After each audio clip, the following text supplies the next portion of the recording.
इस video series के अंदर हम एंटिटी फ्रेमवर्क कोर के बारे में सीख रहे हैं।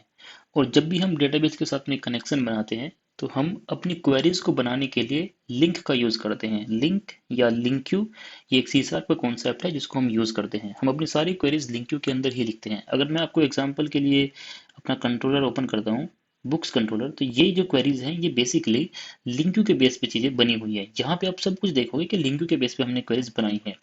बट कभी कभी सिचुएशन ऐसी भी आती है कि आपको अपने डेटाबेस में जो प्लेन एसक्यूएल क्वेरीज होती हैं उनको एग्जीक्यूट करना होता है। तो वो हम इस वीडियो में सीखने वाले हैं कि हम कैसे प्लेन रो एसक्यूएल क्वेरीज को अपने डेटाबेस के अंदर यूज कर सकते हैं और हम उस डेटा को लेके आएंगे। हम बेसिकली क्या करेंगे, जैसे मान लो कि मैं यहाँ पे बुक लेके आता हूँ तो मैं ये वाला कोड न लिख के, जैसे हम लिखते हैं सेलेक्ट स्टार फ्रॉम डेटाबेस, उस वाले कोड का हम यूज करेंगे। अब डेटाबेस को व्यू करने के लिए हमारे पास में कई सारे तरीके हैं। पहले तो आपने देखा है कि हमने स्टार्टिंग में एसएसएमएस का यूज किया था। फिर एक एक्सटेंशन है वीएस कोड के अंदर, उसका भी यूज किया था। तो आप कोई सा भी यूज कर सकते हो, लेकिन एक तरीका और है, अगर आप विजुअल स्टूडियो के अंदर काम करते हो तो आप इसका यूज भी कर सकते हो। तो अगर आप यहाँ पे व्यू के ऊपर क्लिक करोगे और यहाँ पे देखोगे आपको एक मिलेगा सर्वर एक्सप्लोरर। ठीक है, यहाँ पे जाने के बाद में आप नया कनेक्शन बना सकते हो। तो जैसे मुझे एसक्यूएल सर्वर के साथ में काम करना है और मेरा सर्वर का नाम जो है वो लोकल होस्ट है और मुझे विंडोज ऑथेंटिकेशन नहीं बल्कि सीक्वल सर्वर ऑथेंटिकेशन करना है, मैं यहाँ पे यूजर नेम एंड पासवर्ड डाल दूंगा। और ये बेसिकली मैंने अपनी कनेक्शन स्ट्रिंग से ही उठाए हैं। तो ट्रस्ट सर्वर सर्टिफिकेट, अब देखते हैं कि इसमें क्या है।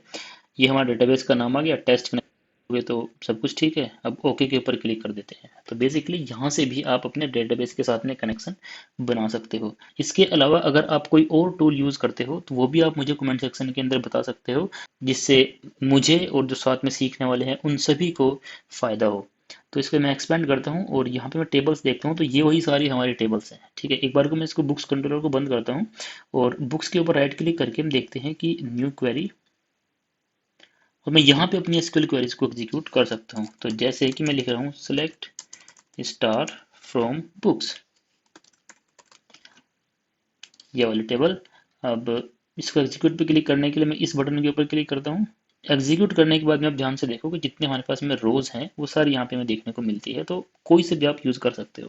तो अब मैं चाहता हूँ कि मैं इस क्वेरी का यूज करके अपनी सारी बुक्स को निकालना चाहता हूँ, तो वो मैं कैसे कर सकता हूँ। तो चलिए हम बुक्स कंट्रोलर के अंदर चलते हैं और यहाँ पे मैं एक बार थोड़ी देर के लिए इन सभी चीजों को रिमूव कर देता हूँ। ठीक है, यहाँ से हम गेट ऑल बुक्स का काम करेंगे लेकिन सीक्वल क्वेरी का यूज करेंगे।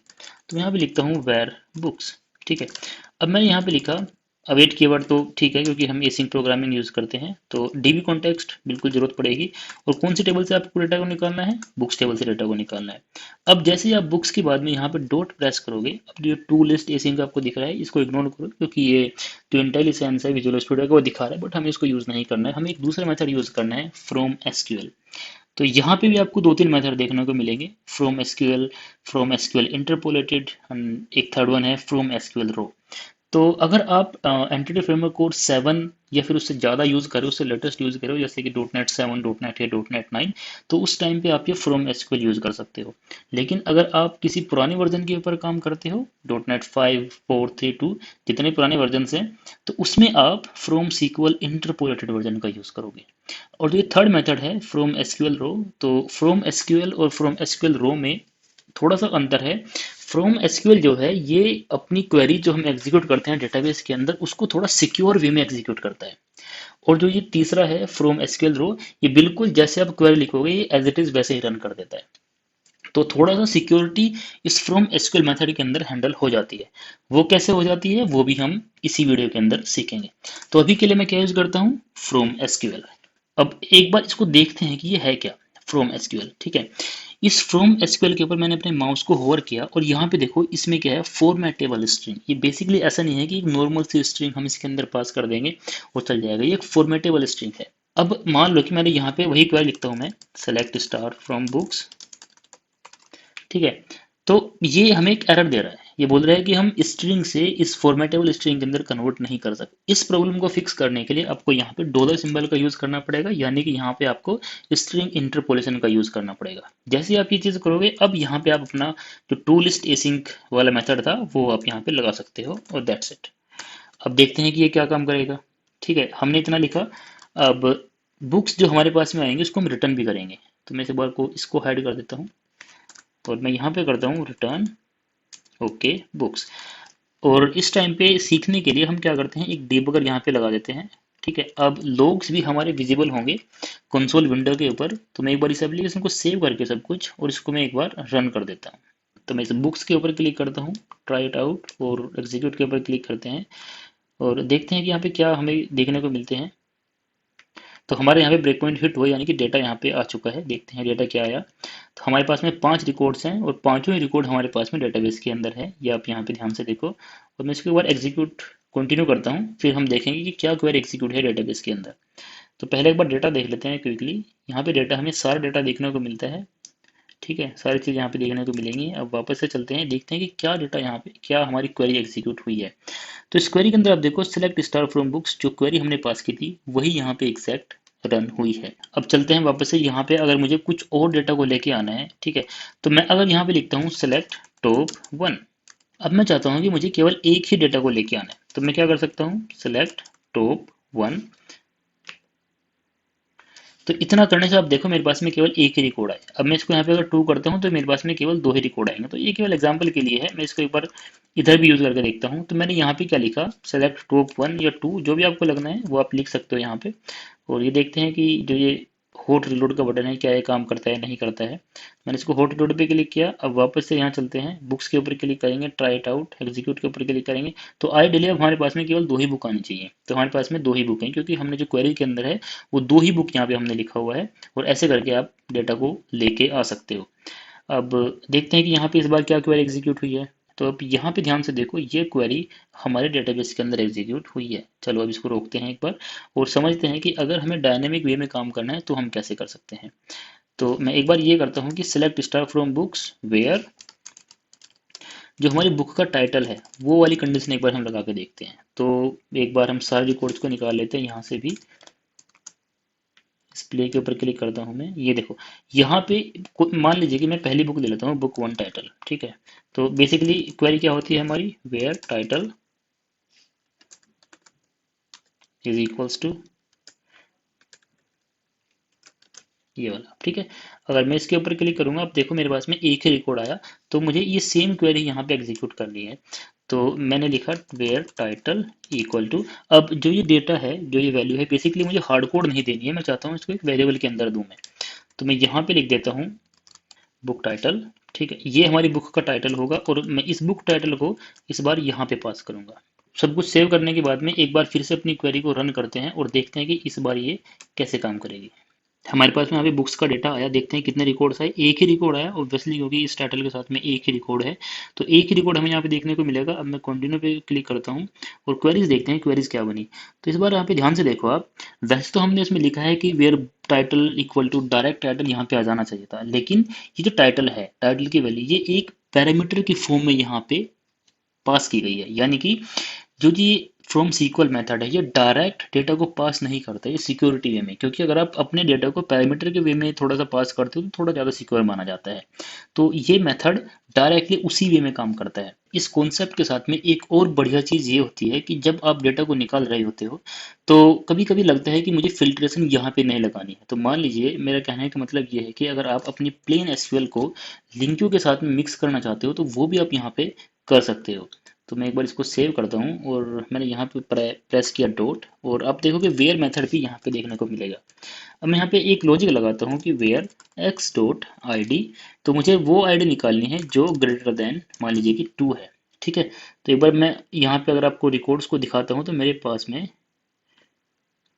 5 रिकॉर्ड्स हैं यहाँ पे, और इन 5 में से हम ग्रेटर देन 2 यानी कि 3 4 5, ये 3 रिकॉर्ड्स हमें यहाँ पे देखने को मिलेंगे।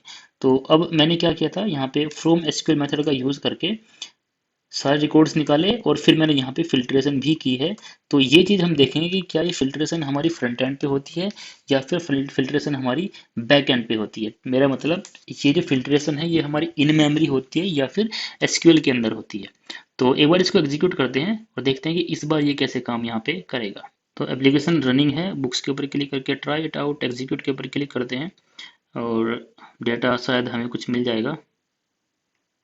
डेटा हमें यहाँ पे मिला। ठीक है, बुक्स के अंदर देखते हैं कितने रिकॉर्ड्स हैं, 3 रिकॉर्ड्स हैं, 3 4 5। कंटिन्यू पे क्लिक करके एक बार वेरीफाई भी कर लेते हैं।